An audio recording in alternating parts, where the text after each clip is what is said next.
අදත් වීඩියෝ එකෙන් කතා කරමු ලස්සනම ලස්සන පොකුරු පොකුරු මල් හැදෙන බොත්තම් රෝස ගැන.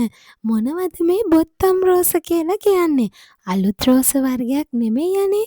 අපි කලින් කතා කරපු බටන් රෝසම තමයි මේ බොත්තම් රෝස කියලා කියන්නේ. බලන්නකෝ මගේ මද ප්ලාන්ට් එකේ අද පිපිලා තියෙන මල් ගොඩ. මේ දේශීය බොත්තම් රෝස අපේ ලංකාවේ ඕනම පළාතක හරිම සාර්ථකව හදන්න පුළුවන්. බද්ධ රෝස වර්ගයක් නෙමෙයි මේවා. අතු මගින් නැවත නැවත ඔයාලට පැල හදා ගන්නත් පුළුවන්. ඉතින් මේ බොත්තම් රෝස ඔයාලට පඳුරු විදියට තමයි හදන්න පුළුවන්. එක දිගට එක යායට එක පෙළට හැදුවමත් මේ බොත්තම් රෝස හරිම ලස්සනයි. එහෙම නැත්තම් තද අවුව තියෙන ඕනම තැනක පෝච්චි එක හරිම සාර්ථකව වවන්න පුළුවන්. මේ පැලේට මෙතනට චුට්ටක් අවුව මදි. ඒක නිසා තමයි පාට ටිකක් මේ විදියට තද වෙලා තියෙන්නේ.